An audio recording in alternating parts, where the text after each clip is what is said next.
नमस्कार, आप देख रहे हैं आइडियल एक्सप्रेस और मैं हूं राकेश कुमार। देश में इन दिनों एक हलचल मची हुई है और सबसे बड़ी बात कही जा सकती है कि नक्सलियों के खात्मे को लेकर जिस तरीके से केंद्र सरकार की तैयारी है उस पर अब कई तरह के विवाद भी खड़े होते जा रहे हैं और साथ साथ ये भी कहा जा रहा है कि नक्सली अपनी उपस्थिति दर्ज कराने के लिए थोड़ा कदम बढ़ाते भी नजर आ रहे हैं। 15 तारीख को बंद का ऐलान किया है और इसके पहले जिस तरीके की तैयारी देखने को मिल रही है उसमें पुलिस बल के जवान भी पूरी तरह से मुस्तैद दिखाई पड़ रहे हैं। क्या है पूरा मामला, किस तरीके से बंद को लिया जा सकता है और नक्सलियों को खात्मे को लेकर जो तैयारी है उसकी अभी की स्थिति क्या दिखाई पड़ रही है, हम आज चर्चा करेंगे। हमारे साथ हमारे सहयोगी गौरव दुबे जी हैं, उनसे हम जरा समझने की भी कोशिश करेंगे और विस्तार से जानने की कोशिश करेंगे कि आखिर नक्सलियों के इस दौर में आखिर किस तरीके की परिस्थिति दिखाई पड़ रही है। गौरव जी, पूरे देश में अब चर्चा चल रही है कि नक्सलियों के खात्मे की तैयारी है और इसी बीच एक बड़ी बात कही जा सकती है कि 15 तारीख को यानी कि 15 अक्टूबर को नक्सलियों ने बंद बुलाने की घोषणा की है और साथ साथ इसके पहले बड़ी तैयारी की है। क्या है पूरा मामला, किस तरीके से आज इसको देखा जा सकता है? देखिए राकेश, पहले मैं अपने दर्शकों को जानकारी दे दूं कि 15 अक्टूबर को यानी कि आने वाले 15 तारीख को नक्सलियों ने प्रतिरोध सप्ताह के रूप में मनाते हैं। वो अब इस प्रतिरोध सप्ताह के रूप में जो मनाते हैं इसका कॉन्सेप्ट ये है कि हर साल या तो जुलाई के आखिरी सप्ताह में या अगस्त के पहले सप्ताह में नक्सलियों की तरफ से बंद का आह्वान किया जाता है और इस बंद में नक्सली जो अपने उनके पूर्व साथी हैं जिन्हें वो कथित शहीद कहते हैं उन्हें याद करते हैं, उनके श्रद्धांजलि और लोगों के बीच अपनी जो विचार हैं उनके उसे फैलाने का, अपनी आइडियोलॉजीज़ को प्रमोट करने की कोशिश करते हैं। इस बार आप देख रहे हैं कि 15 अक्टूबर को नक्सलियों ने झारखंड में, मुख्य रूप से अगर कहें तो झारखंड में जो नक्सली संगठन है, जैसे हम बात कर ले CPI-MM की, हम बात कर ले TPC की, हम बात कर ले JJMP की, इन सब नक्सलियों के द्वारा मिलजुल कर ये जो अभी इसमें समर्थन दे रहे हैं अपना, और मुख्य रूप से CPIM की तरफ से ये बंद बुलाया गया है। इस बंद का आह्वान CPIM ने किया है, सभी दलों के समर्थन में किया है और मुख्य रूप से जो फोकस इसमें रहता है वो रहता है कि जैसे सरकार की जो योजनाओं की गतिविधि है, कंस्ट्रक्शन प्रोग्राम, उन सब को रोकना, नॉर्मल जो रोडवेज हैं उन पे इसका असर देखने को मिलता है। कहीं कहीं पर तो पहले के समय में रेलवे भी प्रभावित होता था, लेकिन अब के समय में लातेहार जैसे जो इलाके हो गए या फिर गुमला पलामू के जो प्रभावित इलाके हो गए नक्सलियों से, उन सब इलाकों में रेल व्यवस्था बाधित नहीं होती है, लेकिन पहले हमें ऐसा बहुत देखने को मिलता था। मुख्य रूप से नक्सलियों का उद्देश्य यही है कि अभी आप एक चीज़ नोटिस करेंगे राकेश, कि देश में नक्सलियों के खिलाफ खासकर केंद्रीय गृह मंत्रालय ने अमित शाह जी की ओर से अभियान लॉन्च किया गया है, ऑपरेशन ब्लैक थंडर। इस ब्लैक थंडर के अंडर जो सबसे बड़ी चीज़ कोशिश की जा रही है वो ये है कि जितने भी LTE वाले इलाके हैं, यानी कि लेफ्ट विंग एक्सट्रीमिज़म वाले जो भी इलाके हैं, माफ़ करेंगे LWE एरियाज़, इन सभी को चुन चुन कर यहाँ से नक्सलियों को न्यूट्रलाइज़ किया जा रहा है। माओवादियों को यहाँ पे या तो उन्हें ऑप्शन दिया जा रहा है कि वो मुख्य धारा में लौट आए, वरना फिर कानूनी कार्रवाई का वो शिकार हो रहे हैं। और कानूनी कार्रवाई में इस बार सरकार की ओर से बख्शा नहीं जा रहा है, सीधा एनकाउंटर हो रहा है। बहुत सारे ऐसे इलाके हैं, हम इस पर भी अभी चर्चा करेंगे। इन सब इलाकों में अभियान चलाया जा रहा है, जिला पुलिस के जवान उसमें शामिल रह रहे हैं, CRPF, कोबरा बटालियन और भी अन्य दल मिलजुल कर इन जितने भी वैसे नक्सली हैं उन्हें न्यूट्रलाइज करने का काम कर रहे हैं। नक्सलियों के खात्मे का एक एम तय किया गया है गृह मंत्रालय की ओर से।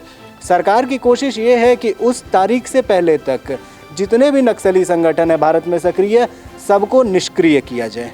गौरव, एक बड़ा सवाल खड़ा होता है, खास करके जब हम नक्सलियों की बातचीत करते हैं तो कहा जाता है कि रेड कॉरिडोर के रूप में देखा जाता है, जैसे कि नेपाल के बॉर्डर से शुरू होता है और वहाँ से लेकर बिहार होते हुए झारखंड, छत्तीसगढ़, महाराष्ट्र तक चला जाता है, बंगाल भी उसमें जुड़ जाता है।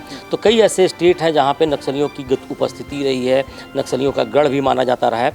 लेकिन हाल के दिनों में आपने देखा होगा कि छत्तीसगढ़ में, झारखंड में कई बड़े इनामी नक्सलियों को मार गिराया है पुलिस ने और उन्होंने साफ तौर पे थ्रेट दिया है कि अगर वे सरेंडर नहीं करेंगे तो नक्सली मारे जाएंगे। इसके बाद की जो स्थिति है, अभी की जो स्थिति है, उसमें एक बात और सामने आई थी कि युद्ध विराम की मांग कर रहे थे नक्सली संगठन और एक पर्चा भी जाहिर किया था प्रेस विज्ञप्ति के माध्यम से, जिसमें उन्होंने केंद्र सरकार से अपील की थी।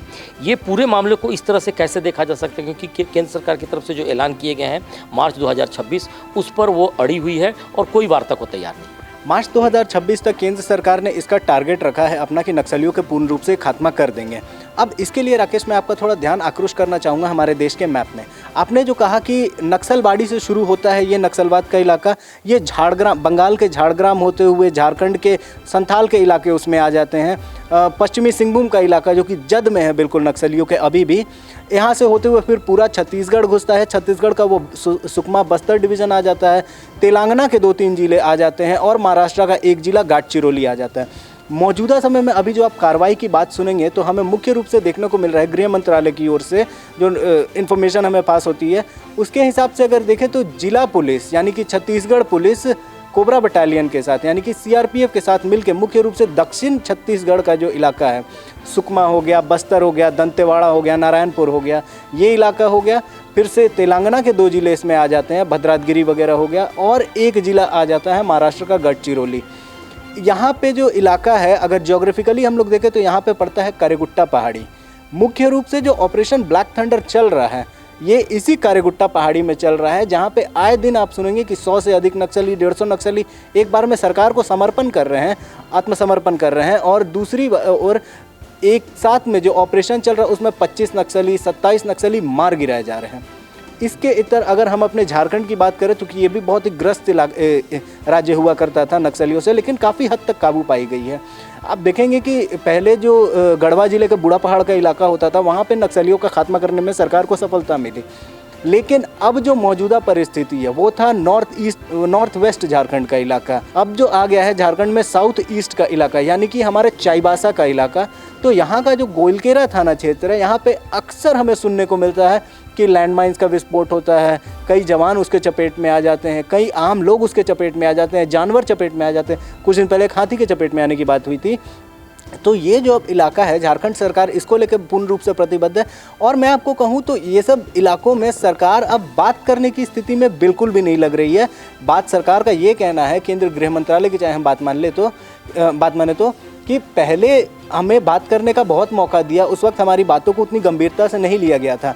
अब गृह मंत्रालय राज्य सरकारों के साथ मिलकर पूर्ण रूप से एक्शन में है और राज्य सरकार को पूर्ण समर्थन मिल रहा है गृह मंत्रालय की ओर से। फिर चाहे वो एम्यूनेशन की बात हो, फोर्सेस की बात हो, हर चीज़ में अमित शाह की तरफ से समर्थन मिल रहा है कि नक्सलवाद का जो टारगेट है मार्च 2026 उसे किसी भी तरीके से ख़त्म किया जाए। गौरव, हम आपसे सवाल करेंगे खास करके, और जिस तरीके से हम झारखंड की चर्चा करें या पूरे देश की चर्चा करें तो निश्चित तौर पे कहा जा सकता है कि कार्रवाई तेज़ी से हो रही है।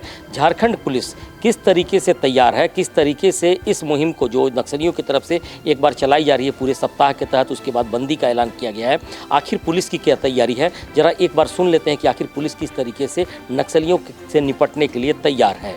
जो सीपीआई माओवादी द्वारा 15 अक्टूबर को एक दिवसीय बंदी का कॉल किया है। ये बंदी झारखंड, छत्तीसगढ़ और वेस्ट बंगाल का बंदी का कॉल किया है। इस संबंध में हम लोग ने जो फोर्सेस वगैरह हैं सबको अलर्ट कर रखे हैं, हम लोग तैयारी सब कर लिए हैं। फिर भी ये प्रेस कॉन्फ्रेंस रखने की ये पर्पस ये है कि पब्लिक को इसके बारे में जानकारी देने के लिए। आप जानते होंगे कि झारखंड पुलिस द्वारा लगातार ऑपरेशन सीपीआई माओवादी एवं अन्य नक्सली संगठनों के खिलाफ कराया जा रहा है। इसमें कई लोग मारा गए हैं। अभी तक इस साल में 32 लोग का मार गिराया गया है और हमारा अभियान लगातार जारी है। आप जानते हैं कि सिर्फ सरंडा, जो चाईबासा का सरंडा जंगल छोड़कर बाकी जगह पर लगभग माओवादी का इन्फ्लुएंस से मुक्त हो गया है। कुछ कुछ जिला में 1, 2, 4 करके कुछ लोग एक्टिव हैं, लेकिन वो जो अपना लेवी के रूप से धमकी वगैरह दे रहे हैं, लेवी वगैरह कलेक्शन कर रहे हैं, वो माओवादी सिद्धांत से किस तरह का उनका लगाव नहीं है।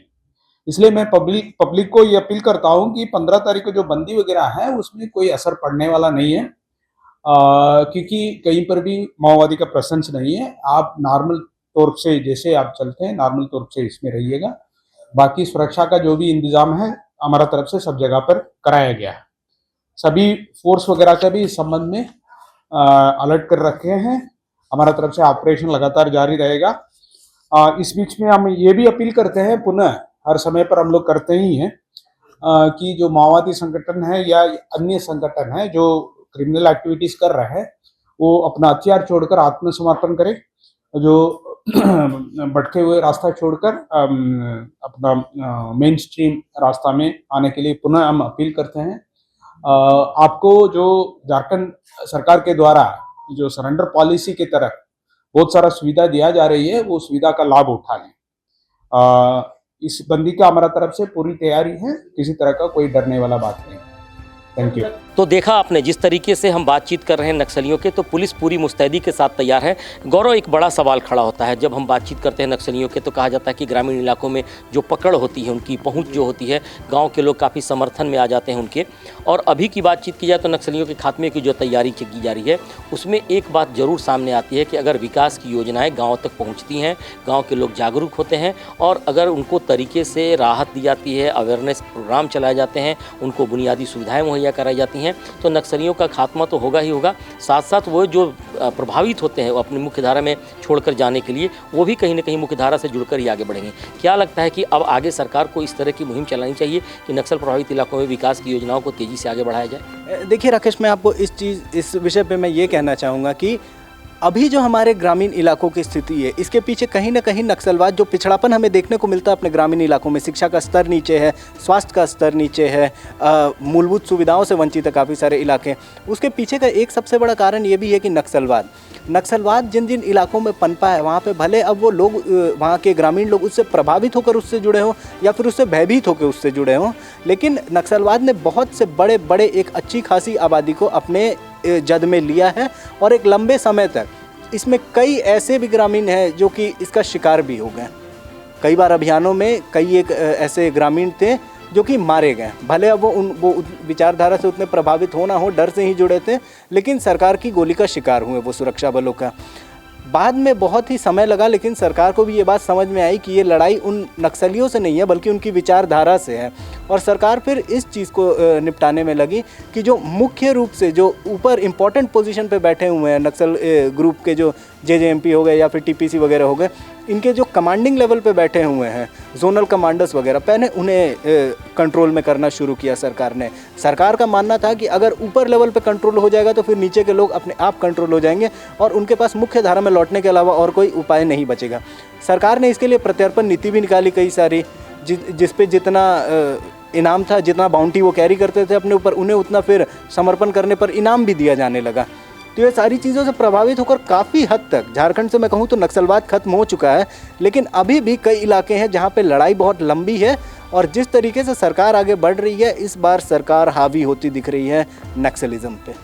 तो तमाम चीज़ें चलेंगी और ख़ास करके जिस तरीके से नक्सलियों के खात्मे की तैयारी है, केंद्र सरकार लगातार इस दिशा में काम कर रही है और साथ साथ ये भी कहा जा रहा है कि नक्सलियों के खात्मे के साथ साथ विकास की योजनाओं को भी तेज़ी से बढ़ाने की ज़रूरत महसूस हो रही है। अब देखना है कि इस तरह के विरोध और बंदी का कितना असर पड़ता है और किस तरीके से प्रशासन और पुलिस इससे निपट पाने में सक्षम होते हैं। आज की इस पेशकश में बस इतना ही। हम दोनों को दीजिए इजाज़त। नमस्कार।